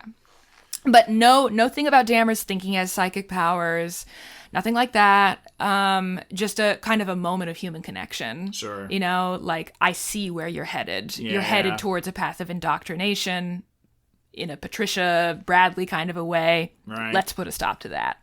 So he's just a tormented man. Does he still have a hemorrhoid pillow? Probably he does, because I wouldn't trim that for the world. Frank and Lucy return to the Bradley mansion to retrieve Patricia, but Mrs. Bradley will not permit Patricia to leave. Lucy asks her why she has Frank's knife, and the old woman retreats to her room. Patricia follows her upstairs, then returns and tells Lucy that her mother will be ready to leave soon.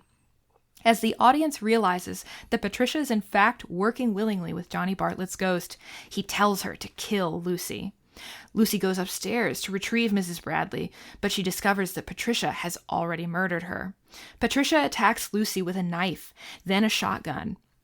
As Lucy flees, she nearly falls victim to Bartlett in entity form, but at the last second, Ray's ghost appears and sacrifices himself to save her.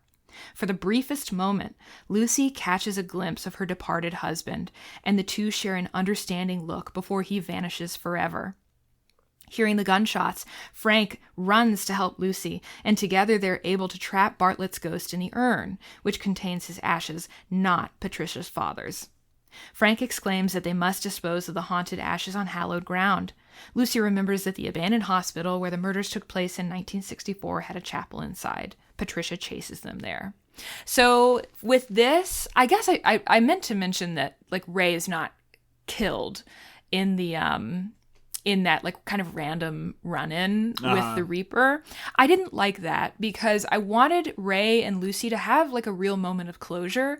Like they were married, you know, that's a significant relationship with another person. And even if your heart was no longer in the marriage, you know, it's tough to disentangle your life from another person's. That's what ghosts are all about, you know, like lingering attachments. Sure. So I wanted them to have a moment that acknowledged, like, whatever their relationship was, it was a real relationship. And give Ray kind of a tiny little hero moment. Yeah. Let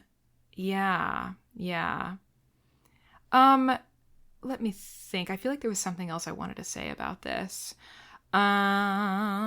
Just that it does set up her being able to see ghosts at the end. And I wanted to take some of the emphasis off of that for the very end of the movie for reasons that I will reveal. Okay, so the last big change that I make is to the very end of the movie. I love the showdown at the sanatorium. Don't really have a lot to say about that. A lot of changes I want to make. So I'm picking up like right when everyone's sort of ascending the spirit corridor for Frank at like the big climactic moment. So Frank reunites with the spirits of the judge, Cyrus, Stuart, and his wife. She tells him it's not his time yet and to be happy. Frank returns to his body where Lucy waits. Shyly, he tells her of his vision of his wife, but Lucy has a surprise of her own, admitting that she saw Ray in his last moments too, meaning presumably that she can now see spirits as well. They share another embrace, hopeful for the future. Sometime later, Frank watches as a construction crew demolishes his unfinished house. He and Lucy appear to be in a relationship. The two sit on a picnic blanket together, drinking whiskey and listening to old records to celebrate the passing on of their ghostly companions. The ghost of Agent Dammers lurks nearby, giving Lucy and Frank dirty looks, but they're too happy to mind. As the sun sets, they set off Stuart's bottle rockets, adrift in contemplations of past, present, and future. So again, I just wanted to like bring the ghosts back a little bit and like celebrate like, oh, like let's send these characters off. Let's acknowledge like everyone has experienced change and end on like a slightly tender moment. Mournful moment. Yeah. Like again, that sort of mingled feeling of like happiness, hope, and bittersweetness too. Sure. You know, I can't help but like make everything more somber than it naturally is, but you know, what can I say? It's what I like. Sure. So I don't know. What do you think of my revision? I like it.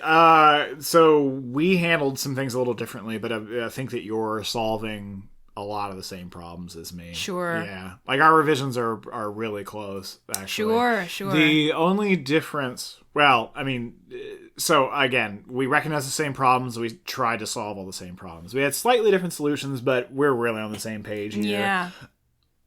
Excuse me. Where I think we differ ultimately, other than like, oh, I solved it this way, I solved it that way, was that yours, I think, probably loses the up tempo that this has. Like, this movie's really rhythmic and fast moving, and yours slows down a lot more. Yeah. Whereas I really like that aspect of the movie, and I tried to really preserve that. So there's anything I solved that was like a character moment is much more like a line. Sure. Whereas yours is like obviously richer and deeper than this movie is, but that's the trade that you're making. And I think I felt that inclination just because like I think like the cast is strong enough and they're sort of they're bringing enough chops to the movie that like they could carry that additional weight. Yeah. But I do love like the briskness of this movie too. So I understand that I'm in some ways changing its DNA. But like, gosh, Peter Jackson is good at sort of earnest emotion too. Sure. You know? Yeah. So I think it could all hang together. But yeah, I think it probably would. I mean, you know me. I just love like, I love thoughtful sort of like navel gazing movies. So I'm always sort of like forcing it through my own keyhole of preferred tone. You mean this movie didn't like call for a Keats quote to be thrown in there like that? But you're saying you're bringing that to the party? Maybe I just really wanted to put that Keats quote in there. But I mean, I you know, like, put your stink on it. I get it. Look, listeners, if you don't know, I'm a romanticist in my day job. So I work on 19th century British Romanticism. And so maybe that's just me putting in a little Easter egg for myself. But yeah, you know, it just seems so perfect to like this sort of attraction to oblivion when you can't imagine any other form of change. Or like the temptation of just like it all being done. You know, I was interested in that. Oh yeah, sure. And like why do the ghosts care to try? Why do they do anything? Why fight? You know, when you could just go to heaven. Yeah. You know, because that was something I wondered about too. Like, do you want to be stuck like sopping with ectoplasm in like your bachelor pad with your sad con man friends? No, thank you. Like, let's just go to the Heaven Express, I guess. So I wanted to dig into that just a little. Yeah, I hear you. Well, I really want to hear your vision though. Well, let's do it then. Tell me. Okay. The film opens as a funeral procession heads for the local cemetery. Basically, I just cut the intro sequence. I got rid of it. I did like that it set the tone right away, the original one, but the fact is it was doing a disservice. It's deceptive. It was a trick. At least, I'm not sure if it was intentionally that, but yeah, that's ultimately counterproductive. So, it goes. But otherwise, yeah, the intro is the same, the intro as this is the same. I didn't actually edit the scene any. Then we take off in a rickety old car, and he drives through town until he sees the ghostly apparition of a basset hound in the road, bearing the marks of having been run over by an automobile. Despite that the dog is already dead and in no danger, Frank's reflexes kick in, and he swerves out of the way, careening into the lawn of a young man. Outraged, the man threatens to sue for damages. As Frank backs out of the lawn, he drives over a garden gnome on purpose. The dog, realizing that Frank can see him after Frank attempts to shoo him away, jumps into the passenger seat of the car and sticks his head out of the window as Frank drives away from the scene. The dog's tongue flaps in the wind, eventually blowing away as the dog whimpers. Oh, no. I was trying to solve the problem of making... I understand there's some scenes where Frank has to drive really aggressively on purpose, but I don't want him to just drive like an asshole like for no reason. Reckless endangerment. Yeah. So I'm like trying to solve the problem of what's the deal with this dog, and let's not have him drive like an insane person, so let's have him dodge the dog. Yeah, like how has he not been charged with vehicular manslaughter now? No kidding. Yeah. Good Lord. So, anyway, so that's good. He gets the dog in the start of the movie. Also makes your character a little more likable. Yeah. So that's a save the pat moment. Oh, save the cat. Anyway, everything with Dr. Linsky in the mansion is the same. When she makes the house call, the documentary is the same. The haunting and the exorcism is the same. The introduction to the ghostly figures is the same, except now this is not the first time we've met the dog. Everything is the same all the way up to Lucy meeting Frank at the restaurant. So quite a big stretch of unedited material here. So the scene as I have it, only lightly edited, but still an important change. Later, Lucy meets Frank at a restaurant. Frank helps her communicate with Ray, who is there but invisible to Lucy. We learn that Frank was once an architect and that he only started seeing ghosts after a car accident 5 years ago. We also learn that Ray lost a large sum of Lucy's money in a bad investment. Lucy admits that she trusts a little easily, but that she's sure that Ray did what he thought was best, contradicting what Ray, unheard by her, said about the investment, that it was dumb and he knew better. Frank, his interest in her blooming, says that she seems to always see the best in people. Lucy, somewhat bashfully, says she didn't become a doctor because she doesn't believe in people. After a pregnant pause and meaningful exchange of glances between the two, Ray becomes agitated and spills a drink in Frank's lap.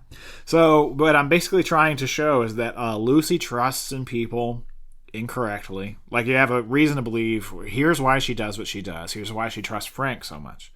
That's who she is. It also says to the audience, you should be skeptical of her judgment because she's been immediately disproven.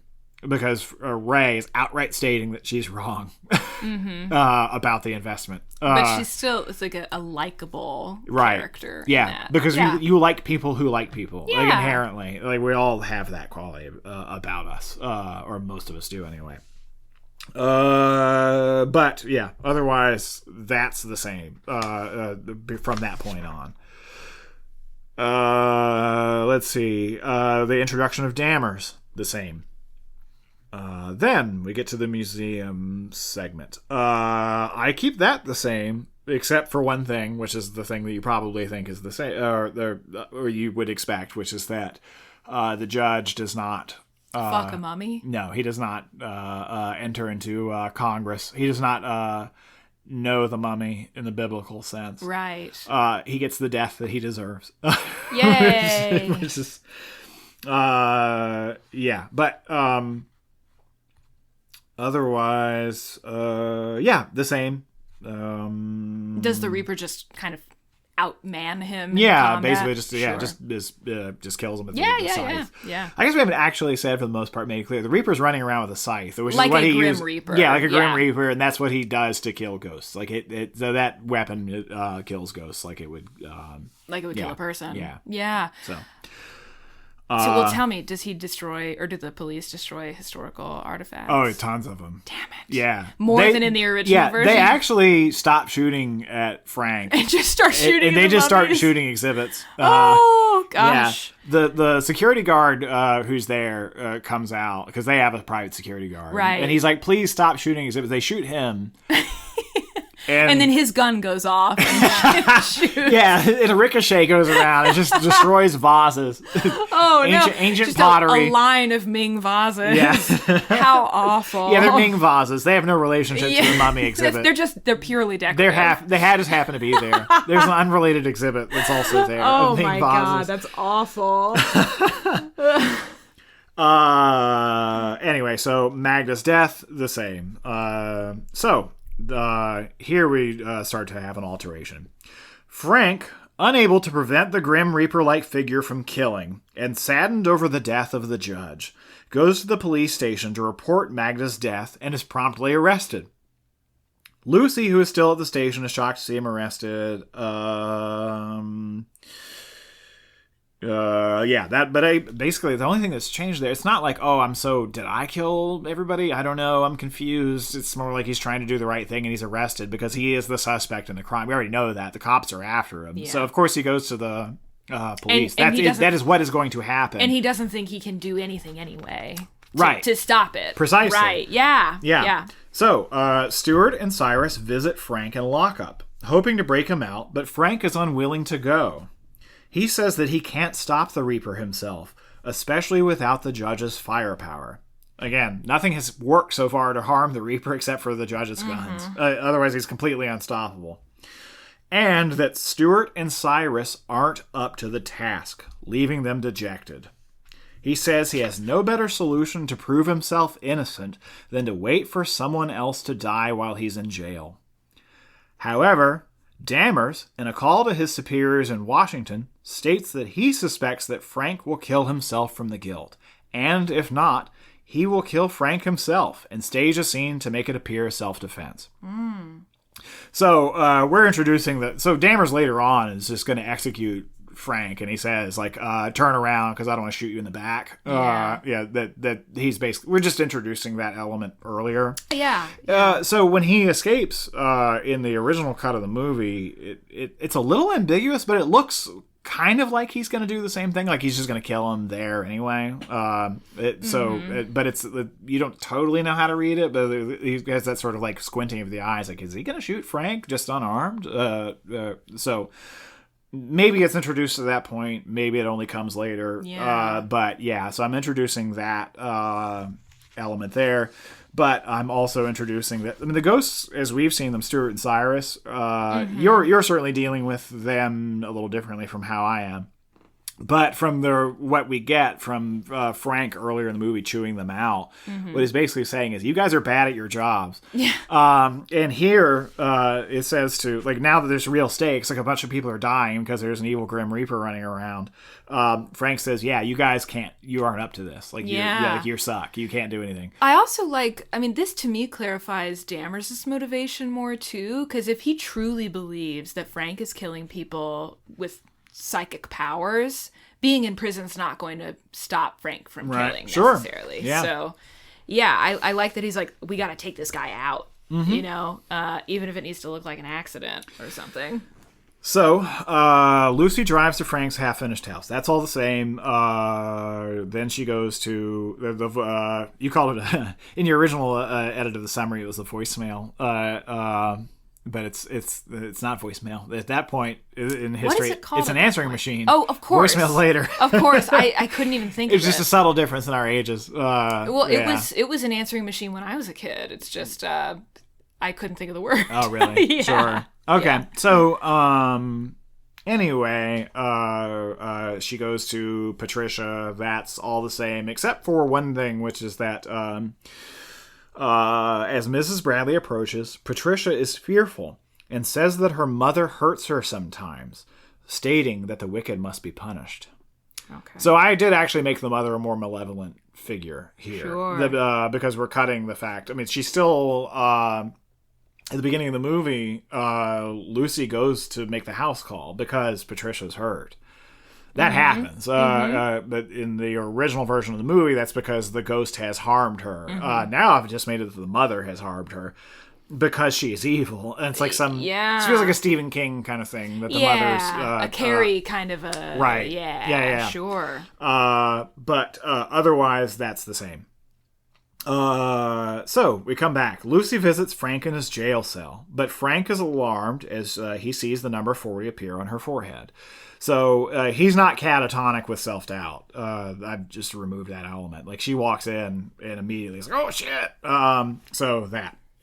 The Reaper appears and tries to kill Lucy, but Cyrus and Stuart attempt to protect her, heroically sacrificing themselves to the Reaper as she and Frank make their escape, subduing a murderous Dammers in their flight and stealing his gun.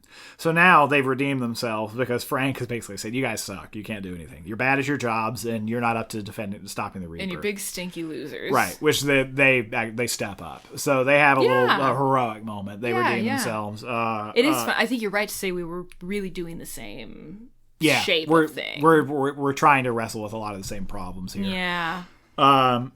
So here...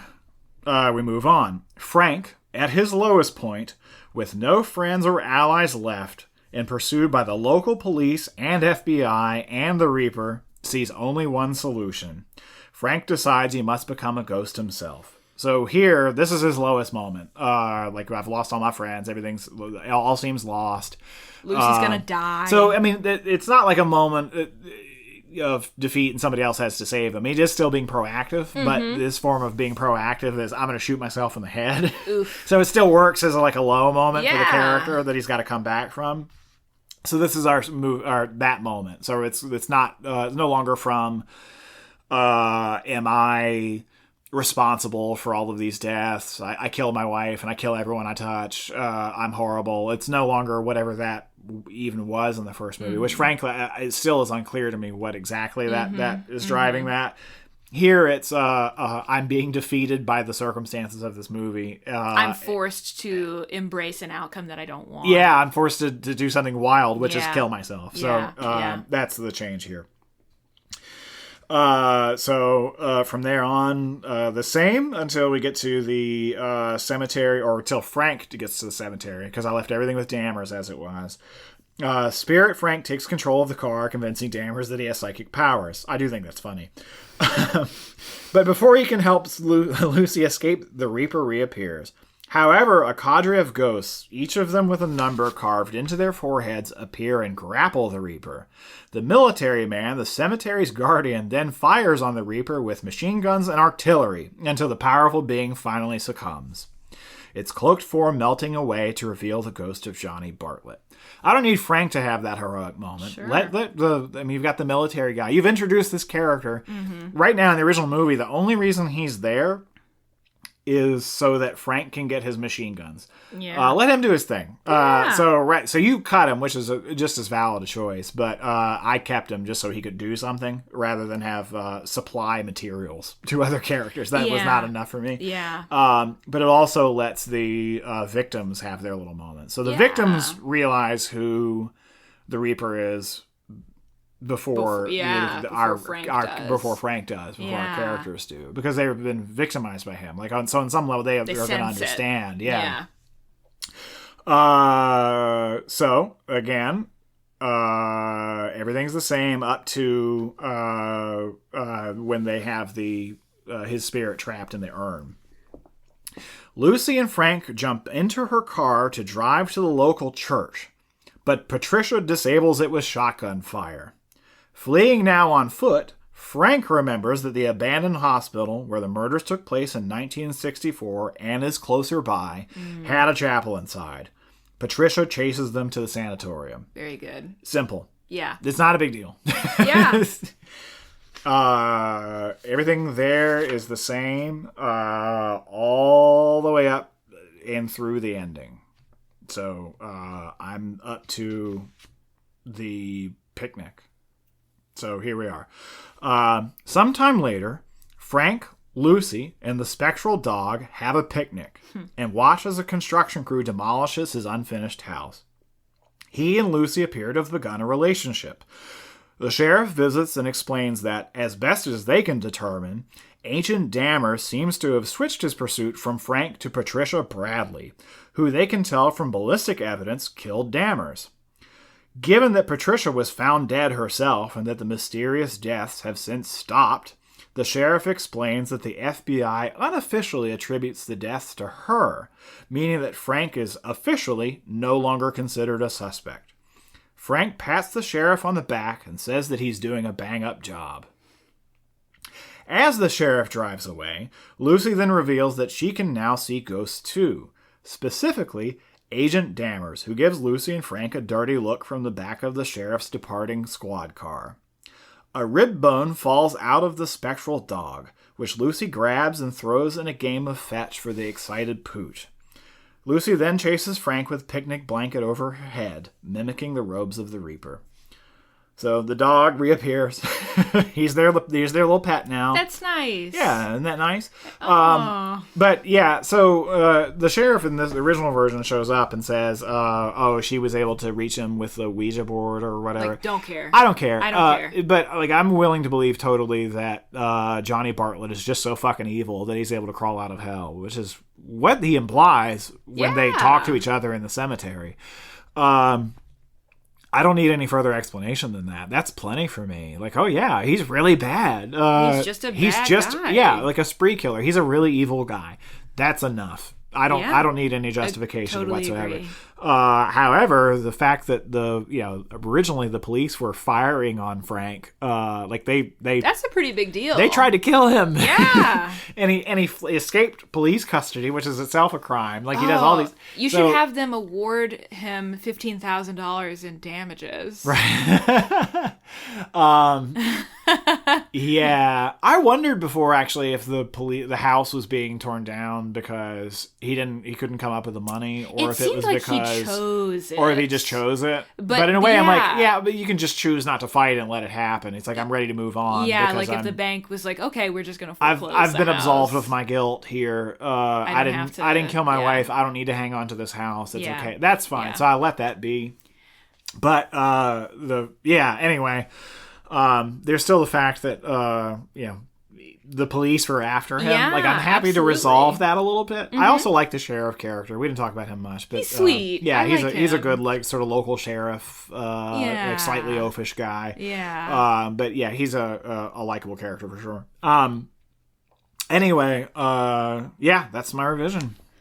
I really enjoyed that. I think you do a good job at like simplifying the movie in the few places where I think it really could use it. Yeah, just getting out of its own way. Yeah. It's almost always what I'm going to try and do. I forgot to mention this, but in my mind, Frank is perpetually broke because he's always like buying shit for the ghosts. Like he's buying Cyrus's $250 whiskey or whatever. Yeah. And, so that's why he can't pay the bank. So I'm like, otherwise, what are you spending your money on? Anyway, that's neither here nor there. But I really liked your revision. I think I'm glad you brought the dog back, but you're so good at sort of like using everything that's on the table. Yeah, I like to use all the parts of the buffalo. Yeah, and I Just think as a rule. I think it works here. Like I think the movie has everything it needs. It just like you say gets in its own way, just the tiniest little bit. Well, so gosh, I think we did it. Yeah. You happy? I'm pretty happy. I'm happy too. Yeah. Okay, well, folks. Well, listener, which view of this movie would you want to see, or do you have a revision of your own? You can email us at thedevilsworkshoppod@gmail.com. You can find us on Instagram and Blue Sky. And we'd love to hear, your thoughts, your responses to this kooky movie. Get in touch. Merry Christmas. Hey, happy Happy New Year. holidays.